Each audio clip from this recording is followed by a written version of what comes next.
Break के बाद आपका स्वागत है। इस वक्त बड़ी खबर दिल्ली से मिल रही है, जहां कांग्रेस की समीक्षा बैठक, आपको बता दें, हार की समीक्षा बैठक कांग्रेस की दिल्ली में हो रही है। मध्य प्रदेश कांग्रेस के दिग्गज नेता इस वक्त दिल्ली में मौजूद है। मल्लिकार्जुन खड़गे की अध्यक्षता में बैठक चल रही है, जिसमें कमलनाथ, दिग्विजय सिंह, डॉक्टर गोविंद सिंह मौजूद है। रणदीप सुरजेवाला बैठक में शामिल हैं। हार के कारणों पर इस बैठक में चर्चा हो रही है। कांग्रेस मुख्यालय में हार की समीक्षा बैठक चल रही है। और चलिए इस खबर को और भी समझने की हम कोशिश करते हैं। मनोज वर्मा जी हमारे पॉलिटिकल एडिटर हमारे साथ इस वक्त फोन लाइन पर मौजूद है। मनोज जी, हार की समीक्षा कर रही है कांग्रेस, लेकिन एक तरफ ईवीएम पर भी ठीकरा फोड़ रही है, लेकिन बड़े नेताओं की मौजूदगी में ये बैठक चल रही है। क्या कोई जिम्मेदारी तय होगी किसी की, किसकी वजह से कांग्रेस हारी? आप कैसे देख रहे हैं इस बैठक को? देखिए, निश्चित तौर पर क्योंकि मध्य प्रदेश से जुड़े जो तमाम दिग्गज नेता हैं, चाहे वो प्रदेश अध्यक्ष कमलनाथ है, पूर्व सीएम दिग्विजय सिंह है, नेता प्रतिपक्ष डॉक्टर गोविंद सिंह, कांतिलाल भूरिया, ओमकार सिंह मरकाम, मीनाक्षी नटराजन और कमलेश्वर पटेल के साथ साथ मध्य प्रदेश के जो अलग अलग क्षेत्रों में जो सह प्रभारी बनाए थे, जो राष्ट्रीय सचिव स्तर के, वो सब इस बैठक में मौजूद हैं। और खुद कांग्रेस अध्यक्ष मल्लिकार्जुन खड़गे, राहुल गांधी और केसी वेणुगोपाल इस बैठक में। क्योंकि 3 तारीख को जब नतीजे आए थे तो कांग्रेस जो दावा कर रही थी कि मध्य प्रदेश में बहुमत की सरकार बनाएगी, वो केवल 66 सीटों पर ठिठक गई थी और बीजेपी ने 163 सीटें जीती थी। उसके बाद से हार को लेकर पार्टी में बड़ा हाहाकार मचा है, क्योंकि दिल्ली ने पूरा फ्री हैंड उम्मीदवारों के चयन से लेकर कैंपेनिंग तक में प्रदेश अध्यक्ष कमलनाथ को फ्री हैंड दे रखा था, या फिर दूसरे नंबर पे दिग्विजय सिंह थे। और इन्हीं दोनों की सलाह पे कांग्रेस ने 90% टिकट बांटे थे। तो इसीलिए ये अब सवाल उठ रहे हैं कि कांग्रेस ने कहाँ रणनीति में गलती की है। और जिस प्रकार से ईवीएम पर ठीकरा फोड़ा गया है, तो उससे दिल्ली में मैसेज यही गया है कि ये मूल मुद्दे से ध्यान भटकाने के लिए पार्टी के तमाम बड़े नेता इस मुद्दे को हवा दे रहे हैं।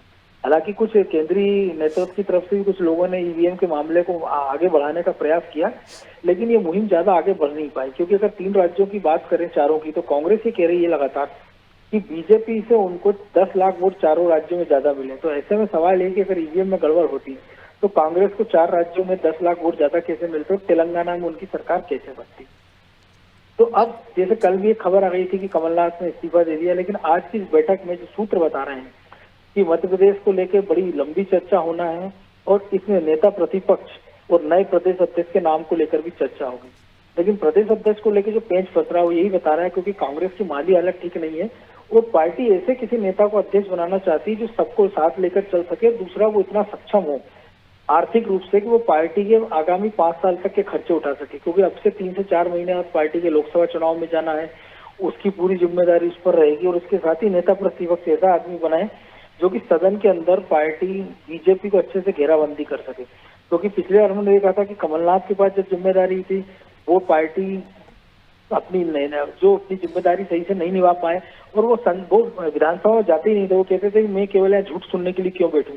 इसका डॉक्टर गोविंद सिंह को इसलिए इस उम्मीद से बिठाया गया था कि वो शायद अच्छा प्रभावी रोल निभाएंगे और सिंधिया के जाने के बाद ग्वालियर चंबल में जो वैक्यूम उसको भरेंगे। लेकिन हमने देखा कि उस सदन के अंदर उनका परफॉर्मेंस बहुत अच्छा नहीं रहा, क्योंकि वो एक अच्छे ओरिएटर भी नहीं है। उनका संसदीय ज्ञान लंबा था, 30 साल का राजनीतिक कैरियर था उनका।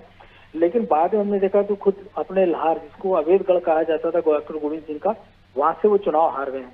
कमलेश्वर पटेल को बड़ी उम्मीदें तो पार्टी ने ओबीसी चेहरे के तौर पर आगे बढ़ाया था, लेकिन सिंगावल सीट से वो हार गए हैं। ओमकार सिंह जो है आदिवासी चेहरा और कांतिलाल भूरिया, तो इस उम्मीद से इनको कैंपेन समिति में शामिल किया गया था कि ये कुछ नया करेंगे, बाकी लोगों को जिताने में मदद करेंगे। लेकिन कांतिलाल भूरिया अपने बेटे की सीट झाबुआ से नहीं निकल पाए थे और ओमकार सिंह मरकाम भी अपने चुनाव क्षेत्र में फंसे रहे थे। ये तमाम सारे मुद्दे हैं। दिग्विजय सिंह की बात करें, उनके अपने भाई लक्ष्मण सिंह हार गए, उनके भतीजे प्रियव्रत हार गए, उनके भांजे हार गए, उनका बेटा बहुत मुश्किल 4500 वोट से जयवर्धन जीत पाया है। तो इस सारे मुद्दों पर है। और जो एक हार के कारणों की समीक्षा पर रिपोर्ट मंगाई थी, वो रिपोर्ट भी लेकर गए, लेकिन जो रिपोर्ट वहाँ पेश की जा रही है उसको लेकर केंद्रीय नेतृत्व संतुष्ट नहीं दिखाई दे रहा है। क्योंकि इसमें मूल मुद्दे की जगह केवल सतही तौर पर बात की गई है कि कहीं प्रत्याशियों को लेकर बात है, कहीं ईवीएम पे ठीकरा फोड़ा है और तमाम सारी उसमें बातचीत की गई है। तो कुल मिला के हो सकता है कि आज रात तक कुछ इस बैठक में कुछ कंक्लूजन निकल आए और ये हो कि कांग्रेस अब आगे किस दिशा में बढ़ेगी। क्योंकि अब से तुरंत बाद हमको देखा है लोकसभा में उनको जाना है चुनाव में।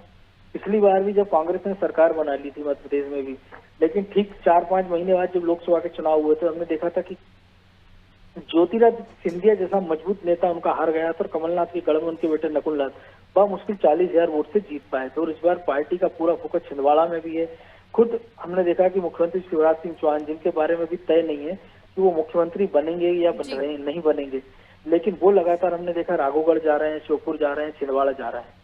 ये तमाम सारी चीजें, तो हो सकता है कि शायद अध्यक्ष के रूप में कमलनाथ को कंटिन्यू कर दिया जाए, लेकिन नेता प्रतिपक्ष कोई नया ले आया जाए। और उसके साथ ही जो 4-5 नए अध्यक्षों की नियुक्ति की चर्चा भी चल रही है कि जैसे पिछली बार 4 कार्यकारी अध्यक्ष बनाए गए थे, लेकिन बाद में उनसे कोई काम नहीं लिया गया था। लेकिन इस बार ये एक फार्मूला निकाला जा रहा है कि हर एक जो रीजन है कि मालवा, बुंदेलखंड, मध्य क्षेत्र, महाकौशल, विंध्य, इन सब से एक कद्दावर नेता को ले आया जाए और उसको कार्यकारी अध्यक्ष बनाकर उसको जिम्मेदारी सौंपी जाए। बिल्कुल। तो अब किस तरह की रणनीति पर आगे कांग्रेस काम करते है उस पर भी नजर होगी। बहुत बहुत शुक्रिया मनोज जी जानकारी के लिए। तो देखिए, बड़ी बैठक चल रही है और कांग्रेस हार की समीक्षा कर रही है।